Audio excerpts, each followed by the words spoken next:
Assalamualaikum warahmatullahi wabarakatuh.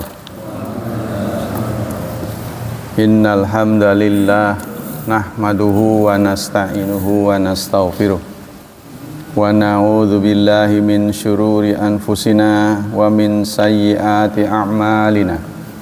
May yahdihillahu fala mudhillalah wa may yudlil fala hadiyalah. Asyhadu an la ilaha illallah wa asyhadu anna Muhammadan abduhu wa rasuluh la nabiyya ba'da. Allahumma salli wa sallim ala nabiyyina Muhammad sallallahu alaihi wasallam wa ala alihi wa sahbihi wa man sara ala nahjihi ila yaumiddin, amma ba'd.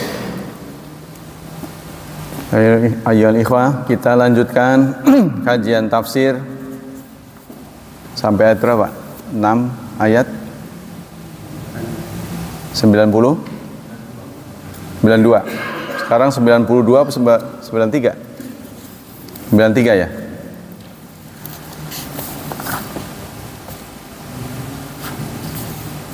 Tiga sekarang berarti. A'udzu billahi minasy syaithanir rajim. Bismillahirrahmanirrahim.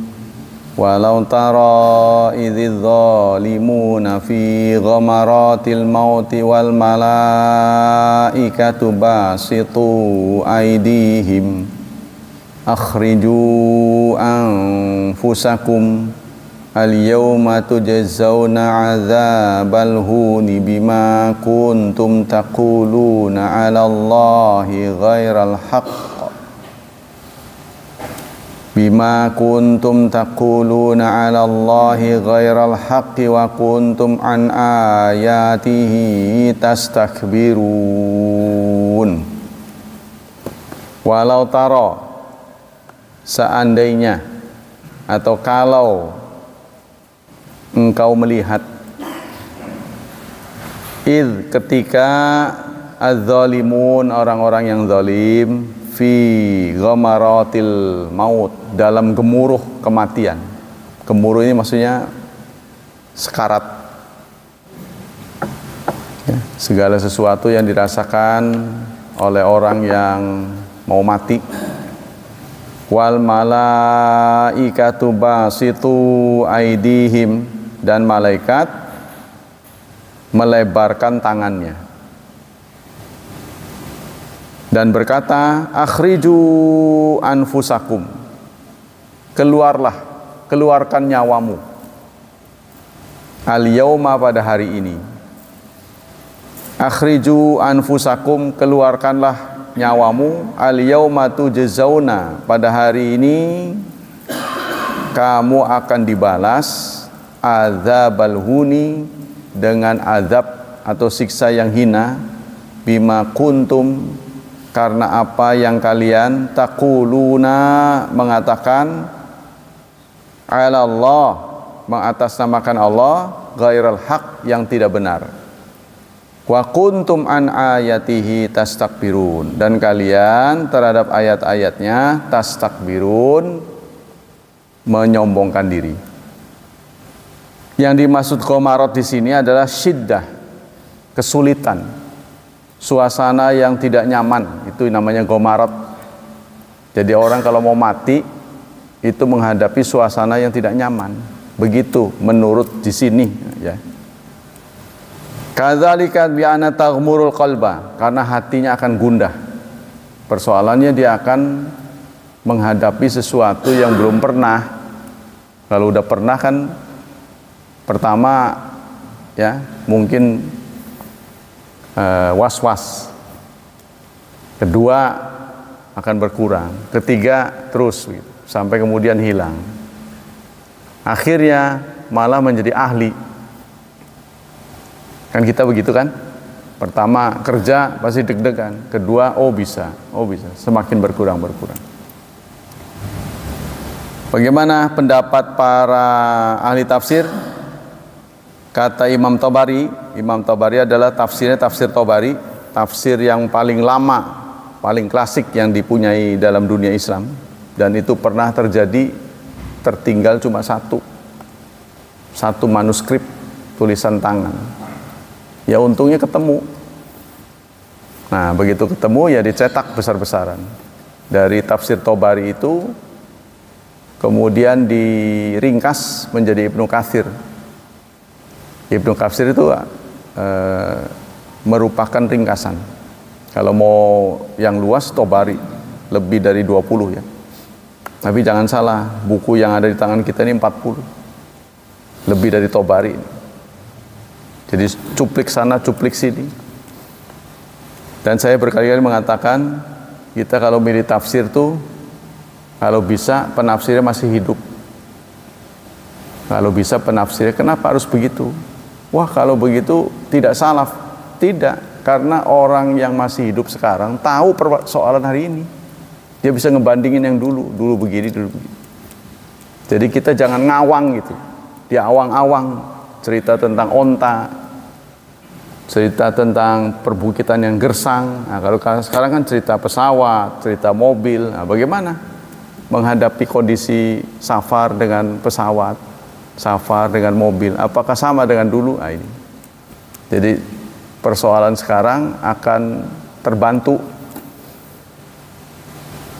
Walau tara ya Muhammad, andaikan engkau melihat ya Muhammad, hina yughammirul maut bisakarati, saat kematian mendatangi orang-orang yang zalim, al-adilina, yang menyimpang terhadap Tuhannya, al-aliha, dengan Tuhan-Tuhan yang lain, wal andad, serta tandingan-tandingan, wal qailina ma anzalallahu basyar min syai', dan yang mengatakan Allah tidak menurunkan apapun pada manusia.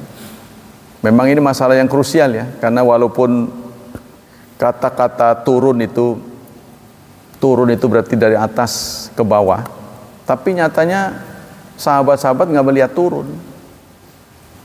Jadi jangan terbayang oleh kita melihat malaikat Jibril turun gitu, ya, lalu curhat sama Nabi menyampaikan wahyu, bukan begitu. Malaikatnya juga nggak kelihatan. Tahu-tahu ya gejalanya Nabi Muhammad. Nah begitu tuh kalau lagi boncengan. Itu dibahasakan turun karena pengirimnya Allah. Gitu. Tapi proses pengirimannya kita nggak akan lihat. Tahu-tahu Nabi Muhammad barusan Jibril datang. Loh, saya di samping nggak kelihatan, sampai nggak kelihatan. Tapi sesekali Jibril menampakkan diri. Cuma Nabi nggak ngomong, nih Jibril nih, mau kenal nih Jibril. Punten kan begitu. Apalagi kita sekarang pakai itu, apa itu? Selfie dulu. Kebiasaan. Selfie-nya lebih banyak daripada acaranya. Wal qailin, yang mengatakan Allah tidak menurunkan apapun, wal muftarina 'ala Allah kadziban, dan berdusta mengatasnamakan Allah, az-zaimina anallah auha ilaihi, dan mengaku Allah juga menurunkannya. Nah, ini kan banyak pelaku-pelaku yang mengatakan turun wangsit. Ya. Padahal walam yuha ilaihi syai', padahal tidak turun. Dia ngaku turun. Saya wangsit. Si Edan sudah wafat ya, Lia Eden ya, sudah wafat. Perempuan ngaku turun nabi, jadi nabi. Dan banyak lagi. Sa'unzila mithla ma anzalallah, dan mengatakan saya juga akan mendapat wahyu seperti yang diterima oleh Nabi Muhammad. Padahal enggak itu. Fatu'ayinihim, maka kamu akan melihat waqad ghasyahum sakaratul maut, nanti kematiannya itu menyedihkan kalau engkau diberi kemampuan melihat mereka.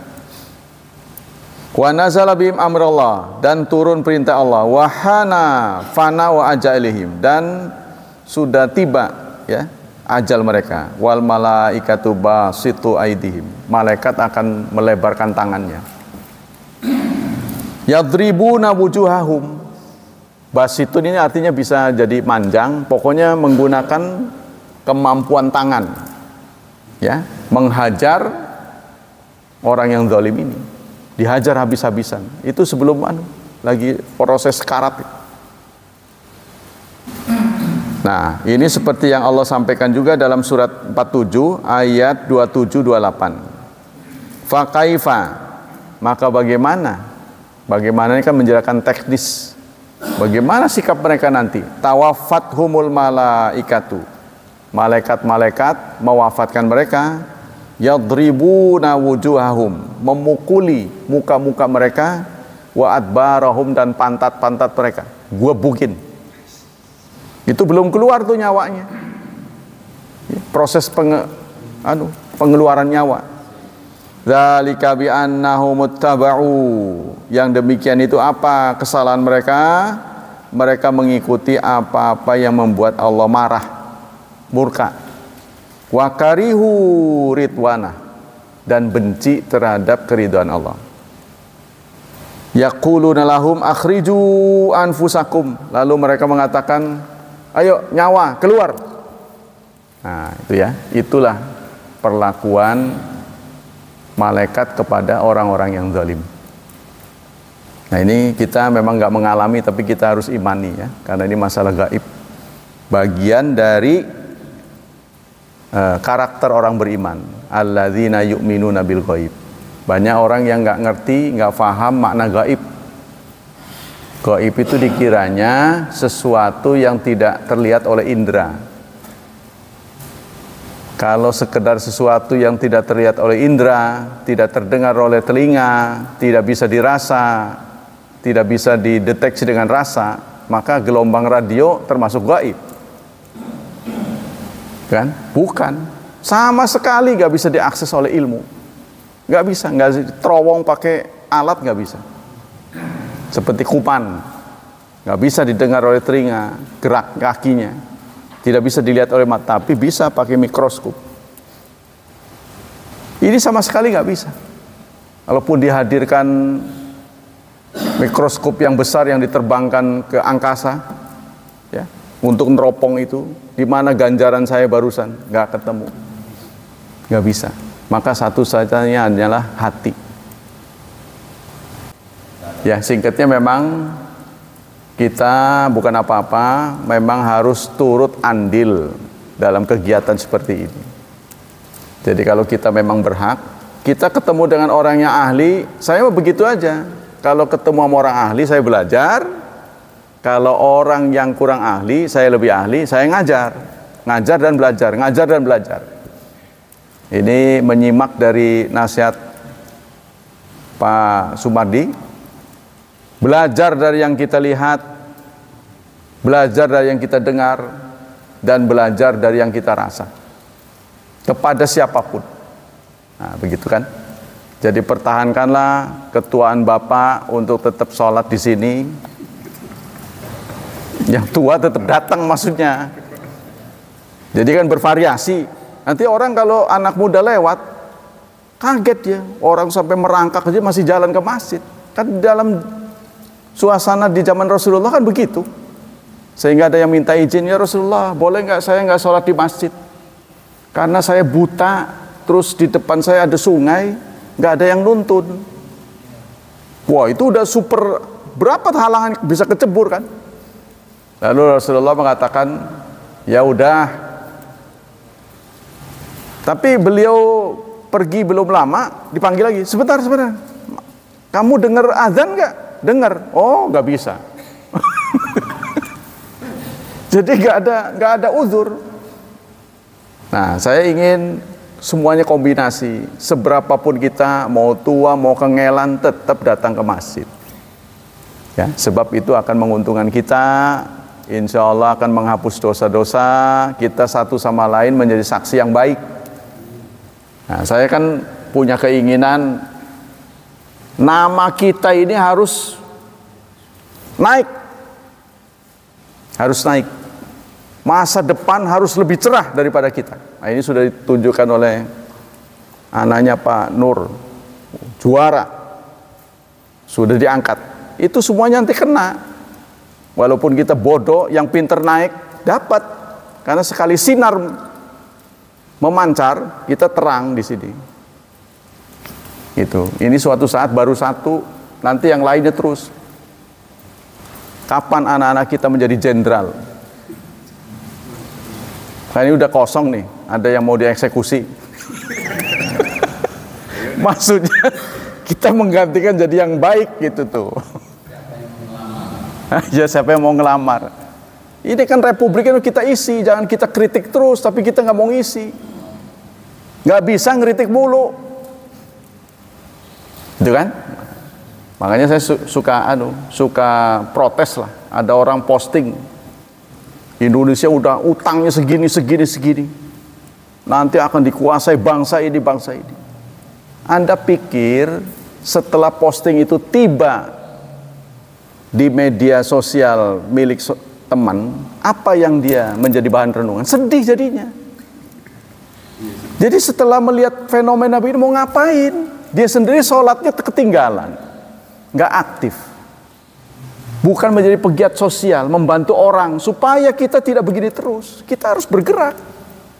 Di sisa hidup kita harus perbaiki, jangan diem aja. Nah, kita lanjutkan. Berikutnya adalah kitab sunnah ya. Ini nggak boleh banyak-banyak karena ada yang datang hari Sabtu. Jadi nanti lompatnya terlalu jauh. Kesimpulannya, seperti yang saya sering sampaikan, bahwa kematian itu proses yang mengerikan, proses yang misterius, yang tentu orang yang cerita bukan pengalaman. Semua orang yang cerita tentang kematian bukan pengalaman. Kalau saudara mau tanya tentang haji pada saya bisa cerita karena saya pengalaman. Tapi kalau kematian, saya tahunya hanya dari kabar-kabar ini. Karena saya juga nggak tahu, perjalanan katanya jauh, sebagaimana biasa kita hendak melakukan perjalanan jauh, persiapannya harus cukup, bekalnya. Ingatlah orang kalau mau perjalanan jauh, wah nanti dingin sekali, pakai mantel kan, bawa kan. Walaupun di sininya panas nggak bisa dipakai, ada orang cerita di sana dingin sekali, bawa. Di sana itu banyak rampok, cari tas-tas yang kuat kan begitu. Kalau orang mau traveling, nah kita juga akan traveling. Makanya hati-hati. Nah, sudah dinasihatkan dari jauh-jauh hari. Apa sebenarnya niat saya? Niat saya itu supaya nggak disalahin gitu aja. Apa di sana ada yang ngerti, nggak kasih tahu? Sudah setiap pagi, nggak ada pendaftaran. Jadi nanti yang disalahkan saudara sendiri. Kenapa nggak datang? Bebas di sini. Saudara mau kasur, bawa kasur boleh di atas. Sembari dengar boleh. Bebas di sini. Apa mau bawa apa? Yang bikin nyaman di sini? Boleh. Karena walaupun nggak dapat ilmu, katakanlah tidur terus dari awal sampai akhir. Tapi saudara punya hak untuk sholat isyraq. Itu maksudnya. Dan itu bernilai setara ya, bukan sama. Setara dengan umroh. Udah tahu harganya Pak Andi umroh? Berapa? Hah? Mahal kan? Saya dengar-dengar berapa tuh? Yang barusan umroh berapa? 30.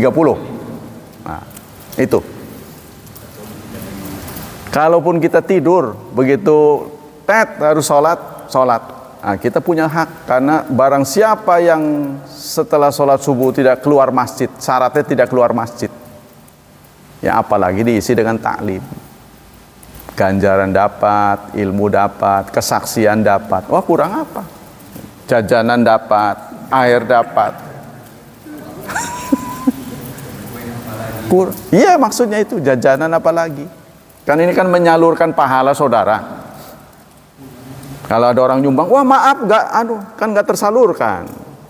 Jadi kita terima, itu bagian dari penyaluran. Adapun setelah kita terima, mau kita kasihkan lagi itu terserah Anda. Yang penting terima dulu. Kan? Nah, ini penyaluran pahala saya sudah dicatat. Insya Allah akan dapat ganti yang lebih baik. Pasti. Nah, itu. Jadi hal-hal yang berkaitan dengan kematian semuanya menyeramkan.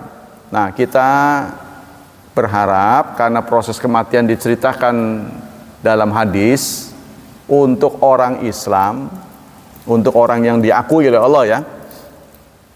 Mudah-mudahan kita diantaranya itu begitu dicabut, jadi nyawa dicabut itu seperti air yang menetes dari kendi katanya itu. Jadi keluarnya amat mudah, langsung dihandle oleh malaikat rahmat. Jadi tugas malaikat maut itu hanya mencabut saja, proses, nggak dipegangin lagi, dipegang oleh malaikat rahmat, dibawa ke surga. Itu menurut hadis. Di sana dikafani, dimandikan, dikafani, kemudian diberi parfum surga, lalu dikembalikan kepada kubur. Proses di dunia. Ya, prosesnya begitu cepat sekali, kita nggak tahu lah mekanismenya bagaimana. Sehingga begitu masuk kubur, malaikat yang akan menyoal kubur ini sudah mencium parfum berbeda. Ya mereka tahulah, wah ini mah bau surga ini. Sehingga mereka tidak akan memperlakukan layaknya orang yang dimurkai Allah, berlakuannya dengan sopan. Tapi penting belajar bahasa Arab, karena yang ditanya bahasa Arab, man robuka, bukan sopo gusti. Itu saya menggairahkan orang belajar bahasa Arab begitu. Khawatir tanyanya bahasa Arab, karena hadis-hadis bilangnya bahasa Arab, man robuka. Bukan siapa Tuhanmu, bukan. Menurut hadis, man robuka. Nah kalau kita ngerti bahasa Arab, oh ya, dijawab lagi, Allahu Rabbi. Kan begitu, kiai-kiai juga mentalkin. Kiai-kiai itu habis ngubur kan ditalkin. Apa isinya itu ketika mereka duduk? Nah saudara mungkin nggak ngerti. Isinya itu begini. Wahai hamba Allah, temanku, saudaraku, setelah kami keluar dari sini, setelah kami pulang, nanti akan datang kepadamu dua makhluk Allah. Itulah malaikat. Jangan gentar, jangan takut. Dia akan bertanya kepadamu, siapa Tuhanmu? Apa agamamu? Siapa nabimu? Jawab dengan tegas, dengan penuh keyakinan, jangan ragu. Itu isinya, itu talqin tuh. Allah Tuhanku, Islam agamaku, Muhammad nabiku, dan bla bla bla. Semoga kamu ditempatkan lolos dari pertanyaan kubur dan mendapat tempat yang layak di sisi Allah Subhanahu wa taala. Itu tujuannya, talqin itu. Tapi yang ditalqin nggak ngerti bahasa Arab. Man robuka, Allahu Rabbi. Dia nggak ngerti apa itu. Tapi kalau udah ngerti bahasa Arab kan enak. Ya, jadi itu kesimpulan dari ayat ini. Nah ini sini juga ada. Dalam surat 14 ayat 27 Allah menceritakan respon yang akan diterima oleh orang beriman. Respon yang diterima oleh orang beriman. Yusabbitullah. Allah menetapkan orang yang beriman bil qaulis sabit, dengan ucapan yang benar. Nah, itu mudah-mudahan kita. Ya, sebab kita kan tahu kalau saudara dihadapkan pada pertanyaan yang nanya saya, pasti beda dengan orang yang berseragam polisi. Bener nggak? Bener nggak? Pak Andi rumahnya di mana? Gitu. Kalau saya yang nanya, pasti jawabnya santai. Tapi kalau yang nanya ini seragam polisi, pangkatnya banyak, rumahnya mana? Gederan kan? Apalagi jenderal baloknya banyak. Nah, kira-kira wajah malaikat seperti apa? Kan menakutkan rata-rata itu. Kalau kita belum pernah lihat, sekalinya melihat ini kan aneh ini. Nah, Allah akan meneguhkan. Untuk orang-orang beriman akan diteguhkan. Mantap jawabnya. Allah Tuhan saya. Islam agamaku. Muhammad adalah nabiku. Nah, mantap. Ya, mudah-mudahan itu terjadi pada kita ya. Itulah surat 14 ayat 27. Berikutnya sunnah. Jadi hari Rabu ini Quran dan sunnah betul-betul jadi satu. Bismillahirrahmanirrahim. Dari Abi Umamah Sudai bin Ajlan Al-Bahili, dari Nabi.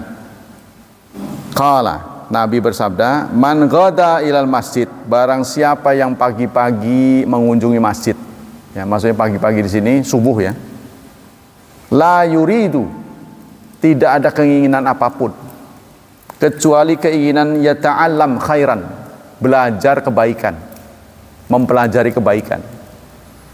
Au yu'allim, atau mengajarkan kebaikan. Ka ajri hajin tamati hajatihi, maka ganjarannya seperti haji yang paripurna. Tuh, barang siapa yang subuh berkunjung ke masjid, tidak ada niat, ya, tidak ada niat apa-apa kecuali ingin belajar kalau dia bodoh atau mengajar kalau dia pintar, maka pahalanya setara dengan haji paripurna. Haji kita ini belum tentu paripurna, ada cacatnya kan. Tapi ini haji yang betul-betul diterima oleh Allah. Hadis ini derajatnya hasan. Dirawikan oleh Tabrani dalam Kabir, jilid 8 ayat 111, dari Abdan bin Ahmad. Sana Hisham bin Imar menceritakan kepadaku Hisham bin Imar. Sana Muhammad bin Shu'aib menceritakan pada Muhammad bin Shu'aib. Sana Nur bin Yazid menceritakan padaku Nur bin Yazid, dari Khalid bin Ma'dan, dari Umamah, dari Abi Umamah, fadzakarahu, maka disebut hadisnya. Nah, ini hadis, sanad hadis yang asli itu begitu. Ya, dia diceritakan si A, ini didengar dari si A dari si B, B dari C, dari Rasulullah, tidak terputus. Ini yang asli. Tapi bagi kita yang kepengen tahu, cepet tahu, nyebelin gitu. Apa disebut riwayat-riwayat nggak ada gunanya. Tapi bagi akademis sangat penting. Dari sinilah bisa dideteksi hadis itu boleh dipakai apa enggak. Jadi bukan isinya, saudara. Jadi hadis itu dhaif, bukan isinya. Jadi kalau dilihat dari isinya boleh jadi sesuai. Tapi ini pelapornya siapa? Wartawannya. Kalau wartawannya ada yang cacat, hadis itu gugur. Nah, setelah bisa diterima pelapor ini benar, pembawa beritanya benar, baru diperiksa maknanya. Maknanya tidak boleh bertentangan dengan Quran. Jadi koreksi makna adalah Quran. Tapi kalau sanad, ini koreksinya itu tadi, keabsahan. Dari Sahal bin Sa'ad, qala Rasulullah sallallahu alaihi wasallam, man dakhala masjidi, barang siapa yang masuk ke masjidku, hadza, ini, berarti ditunjuk Masjid Nabawi. Masjid kita nggak masuk berarti. Ya ta'allam khairan, dia belajar kebaikan. Au yu'allimuhu, atau mengajar. Tadi belajar dan mengajar. Kal mujahid fi sabilillah, itu setara pahalanya dengan orang jihad di jalan Allah. Seperti kita tahu, amalan Islam yang bernilai di sisi Allah, yang paling rendah itu niat. Paling gampang, paling murah niat. Ya. Niat masuk surga, itu dapat pahala. Niat jadi orang baik, dapat pahala. Niat ngaji, dapat pahala. Begitu kita sampai ke masjid, ada pengumuman, berhubung ustadznya sakit, pengajian ditiadakan. Udah dapat kita, karena bukan mau kita. Jadi jangan mengatakan niat nggak ada hasilnya. Niat berhasil. Saya beri contoh. Ya, jadi itu. Jadi kita tidak ada masalah. Setelah kita niat ngaji, apa ustadznya mau datang apa enggak, yang penting bukan rekayasa dari kita sudah dapat pahala. Ya, nah, jadi itu pahalanya besar. Dari Abu Hurairah, man dakhala masjidana hadza, barang siapa yang masuk ke masjid kami ini, liyata'alam khairan, untuk belajar kebaikan. Maka saya mengatakan, kalau umat Islam itu konsekuen sebelajarnya itu seumur hidup, seharusnya kita di umur 50-40 itu sudah setara dengan S3. Sayang orang Islam ini pelit-pelit, yang ngerti listrik nggak mau turun tuh. ngajarin. Yang kata ada orang tuh menyupiri saya, sebenarnya pekerjaan yang langsung dapat diserap masyarakat itu sebenarnya guru agama, dia bilang. Sebab dia begitu keluar, asal dia menguasai agama, langsung terserap, bisa dipakai. Bahkan kalau saya mah belum lulus acan. Cuma kesejahteraannya itu yang maras-miris. Jadi diterima. Cuman kesejahteraan itu maras-miris ya. Jadi kalau dari sisi terserap, sebab yang ngurus Darul Hufadz, pesantren yang saya ikut ngajar di situ, itu seorang profesional yang dulunya kerja dan status manajer, pulang pergi luar negeri, bahasa Inggrisnya lancar, tapi dia mendedikasikan diri untuk menjadi mudir. Otomatis kurang, dia bilang, tapi saya berharap di akhirat akan mendapat balasan yang setimpal. Jadi ada seorang jenderal yang tobat. Dia konsultasi dengan ustadz, saya punya tanah, apa yang kamu punya sekarang? Lebih baik diwakafkan, itu yang akan menutupi dosa-dosamu. Jenderal ini ngomong, saya dalam proses mendapat pangkat ini, nggak tahu udah berapa banyak orang yang terzolimi oleh saya, tersakiti. Saya tendang, saya tabok, dia bilang, udah, saya sekarang sadar, Pak, bagaimana saya menebus dosa ini? Maka disarankan, punya apa sekarang harta? Manfaatkan untuk umat. Oh, saya punya tanah kurang lebih 5.000 meter. Nah, itulah yang sekarang ditempati pesantren. Jadi wakaf. Harapannya dengan doa-doa orang yang belajar ini diampuni dosa-dosa beliau. Masih hidup orangnya. Maijen apa siapa gitu. Nah, kita lanjutkan. Jadi kata Rasulullah, sabda Rasulullah, barang siapa yang masuk ke masjidku, tapi ada kata-kata masjidku ini, ya. Jadi Masjid Pangurawi nggak masuk. Dalam hadis yang pertama masjid saja, nggak disebut aku.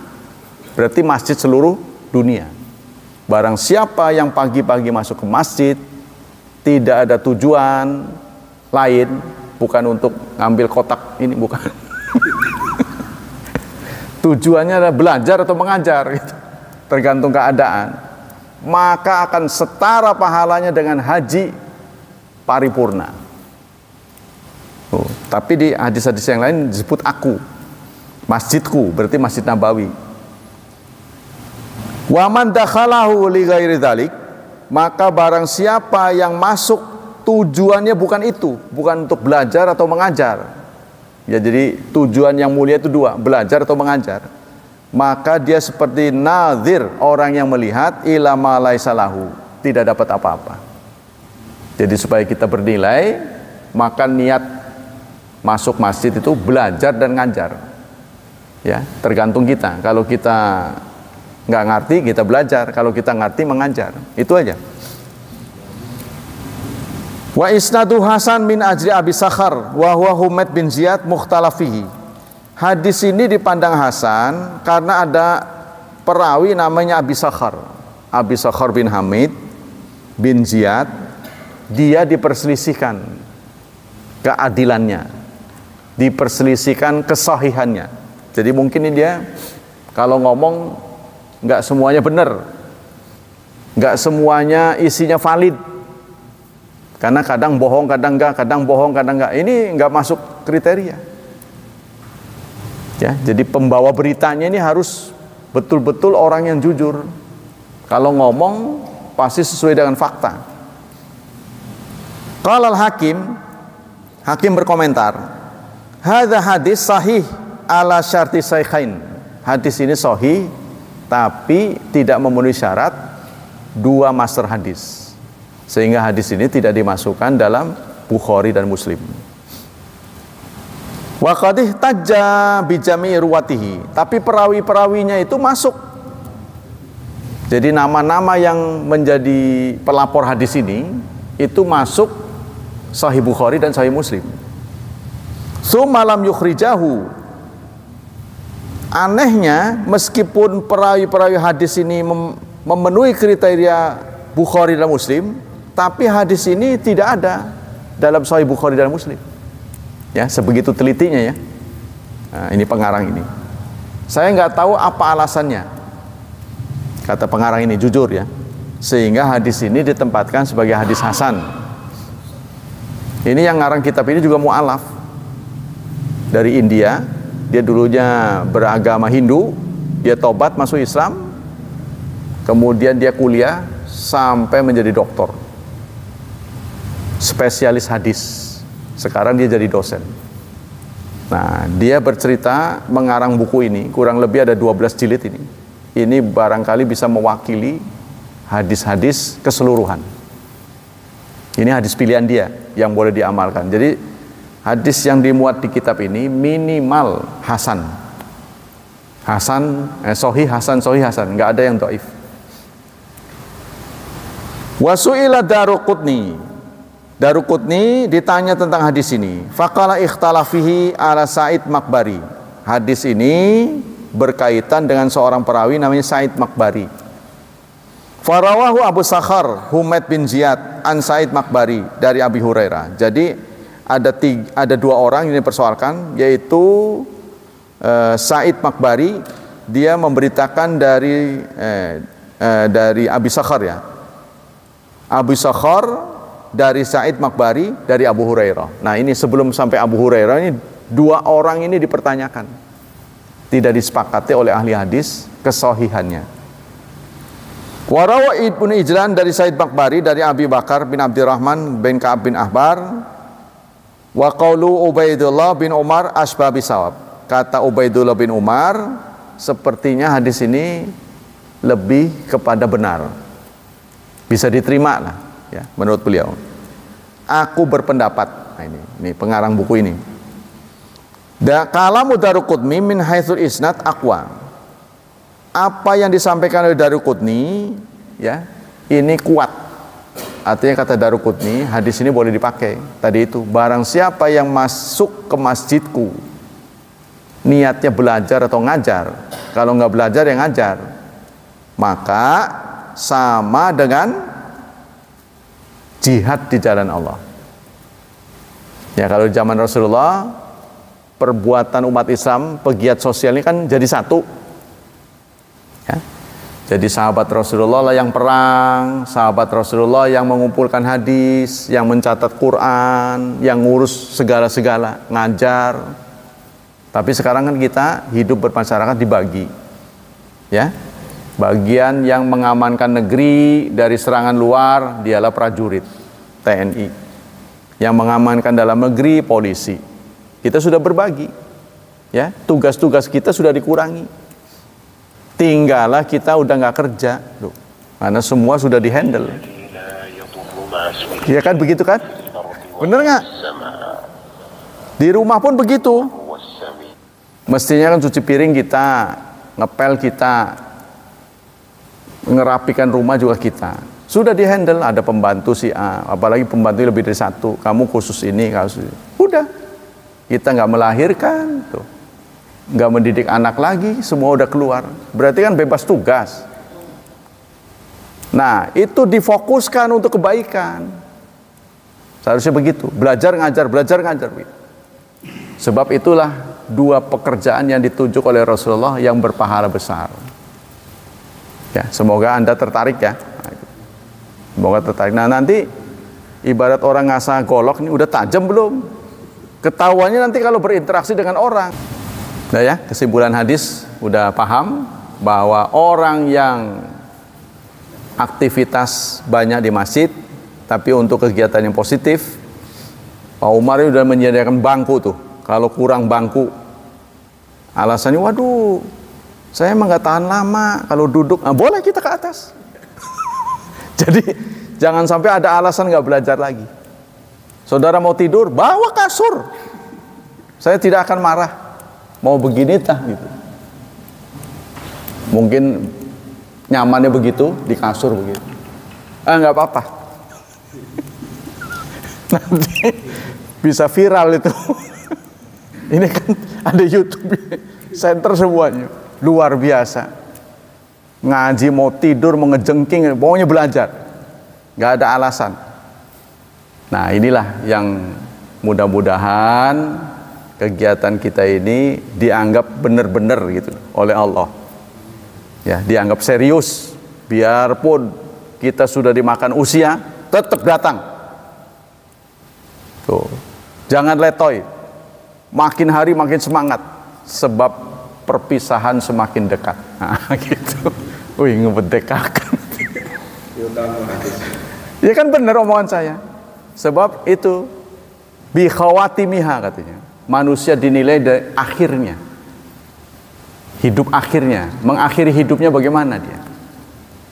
Nah, ini saya ngomong juga belum tentu, tapi kan kita semua berharap. Jangan putus asa, jangan terlalu pede, itu kan. Jadi ada di tengah-tengah. Semoga kita semuanya menjadi saksi yang baik. Kalau ditanya, Syarif Hidayatullah orang baik. Saya juga akan begitu, baik. Tapi kalau saudara jarang ketemu, waduh, saya jarang lihat ya. Kan begitu. Iya kan? Karena kita mengupdate teman kan 5 kali sehari semalam. Saya lihat, saya terus melihat dia. Dia aktif. Nah, begitu. Kan kalau pertanyaan tentang sholat udah lulus kan, awalu ma yuhasabul bil abdu as-salah. Yang pertama akan ditanya tentang sholatnya. Sholatnya beres kan udah tenang, lulus. Yang lain-lain mahnya ini aja lah, udah gitu. Mudah-mudahan begitu. Karena pemerintah ingin mencari talenta tentang Quran. Nah, kita dukung. Semoga kita ikut ya. Ada yang jadi juara. Nah, mudah-mudahan anak-anak kita. Sekian. Semoga Allah memberikan pahala yang berganda untuk taklim kita. Semoga Allah menyelamatkan dan melindungi kita dari wabah dan fitnah. Semoga Allah memudahkan anak-anak kita untuk mengikuti tilawah. Diberi kesabaran untuk menunggu sampai selesai, karena 10 menit sewang ya 5 jam. Ya, nggak tahu di mana panggilannya, tergantung mereka. Kalau panggilan sudah diatur. Orang tua yang ikut mengiring semoga diberi kesabaran. Begitu juga semoga Allah memberikan hadiah yang terbaik buat anak keturunan kita, membimbing mereka menjadi hamba Allah yang salih dan salihah. Subhanakallah wa bihamdik, asyhadu an la ilaha illa anta astaghfiruka wa atubu ilaik. Wassalamualaikum warahmatullahi wabarakatuh.